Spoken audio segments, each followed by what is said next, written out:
You think your neighborhood has annoying rules? Try waking up to this nightmare. At 6:47 a.m.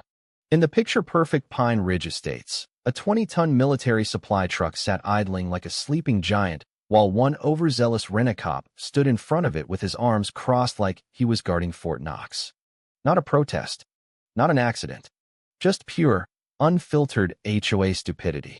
And the woman pulling the strings from her oversized colonial? She had no idea she'd just poked the biggest bear in the federal government. My name's Ryan Caldwell. I own Summit Logistics. We've been running these federal contract routes through here for 8 months without a single issue, until the Pine Ridge Homeowners Association decided they needed their own little private army. Todd Branson, their new security director, was the latest addition to their clown show. The guy looked like he bought his reflective vest at a Halloween store and his authority complex at a yard sale. I was already in my truck when Marcus, my lead driver, radioed in, voice dripping with disbelief. "Boss, you gotta see this." Todd's planted himself right in front of the rig like he's Captain America. Won't let me move an inch.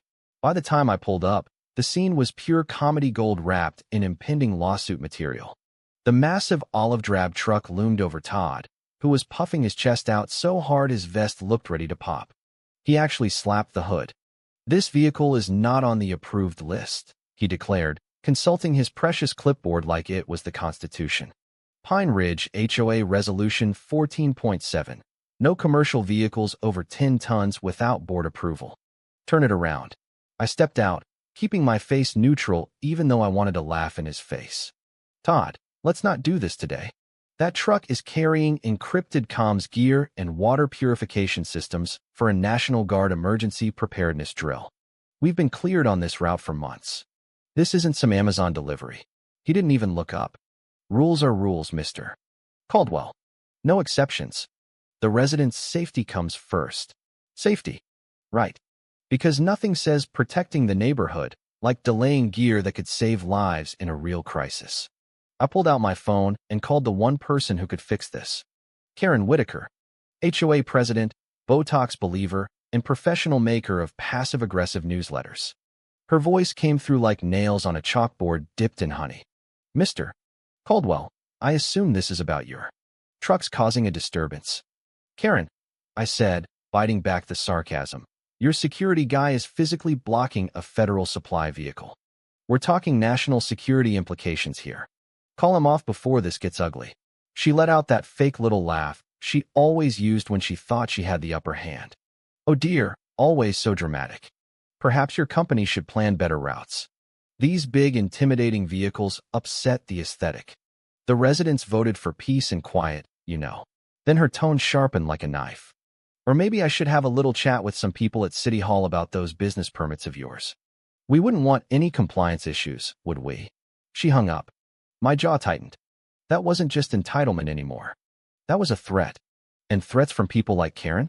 They have a way of backfiring spectacularly.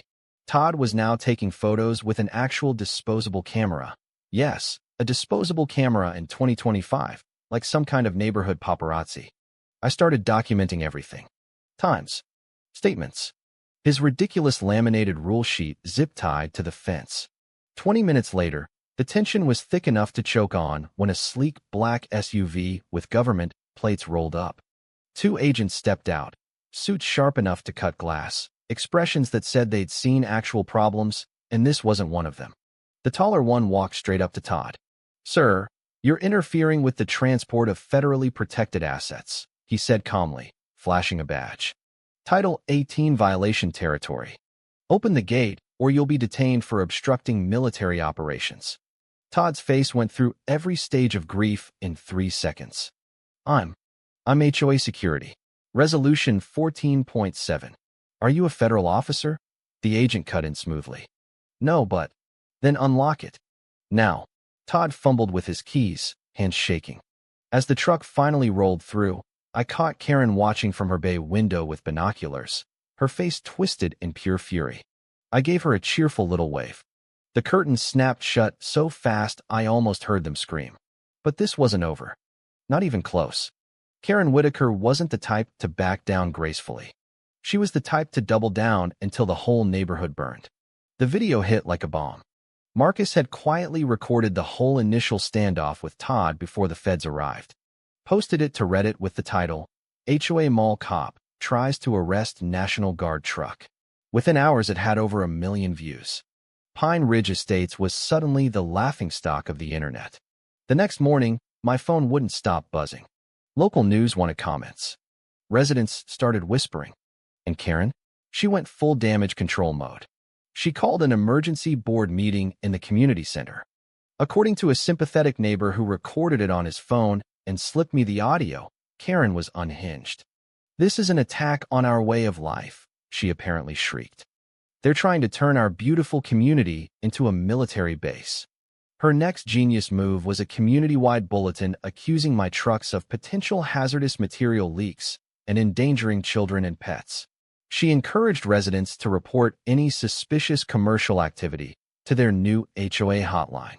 They actually set up a damn hotline for my delivery trucks. Then came Friday. Sarah, one of my best drivers, called from the east entrance. "Ryan, you're not going to believe this. They've set up a freaking checkpoint. Orange cones, vests, the whole thing. That retired accountant Henderson is demanding I open the back for a safety inspection." I arrived to pure chaos. Henderson was puffing out his chest. "Under new Emergency Resolution 22.1, we have the right to inspect vehicles for community protection." I stepped between them. "Mr. Henderson, unless that clipboard comes with a federal badge and a warrant, you're about to commit multiple felonies. This is military contract cargo. Touch it, and you're looking at serious time." The color drained from his face. Right then, Captain Ava Rostova from the National Guard pulled up in a Humvee. She didn't raise her voice. She didn't need to. "This constitutes interference with a protected supply chain," she said, handing Karen a thick legal packet. "One more incident, and we'll seek a federal injunction against the entire HOA." Karen snatched it, face purple. "This is harassment." "Ma'am," Rostova replied coolly. "Harassment is what your people have been doing to lawful federal operations. Consider this your final warning." The community message board exploded. People who'd been scared of Karen started pushing back. "Are we really trying to inspect military trucks now?" One mom posted. "This has gone too far." But Karen was spiraling. She started pushing for community rezoning, to ban commercial traffic, and even floated the idea of automated tire spikes at the gate disguised as defensive landscaping. Someone leaked the audio of her meeting where she called it Operation Protect Our Streets. It was deranged. Then Todd made the ultimate mistake. He tried to block another truck driven by an actual uniformed Army reservist. He got out with his stupid plastic stop sign and reached for the door handle. The soldier called it in. Local police showed up and cuffed Todd right there in his reflective vest for obstructing military transport. The video of HOA Chad gets arrested by real cops went mega viral. Karen's empire was cracking. But she still had one last card to play, the annual HOA election. She thought she could bully her way through it. She had no idea the residents were done being terrorized.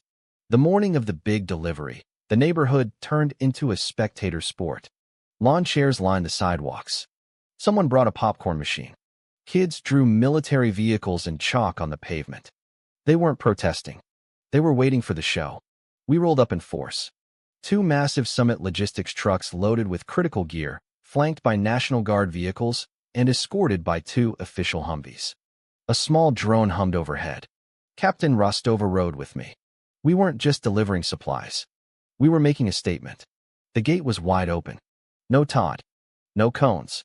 Just residents with their phones out. And there was Karen, standing on her perfect lawn filming us with pure hatred in her eyes. She was screaming something, but the engine noise drowned it out. She looked small. Pathetic. A dictator without an army. As the last vehicle passed, everyone saw the new banner on the back of my lead truck, supporting America's Guard since before your clipboard.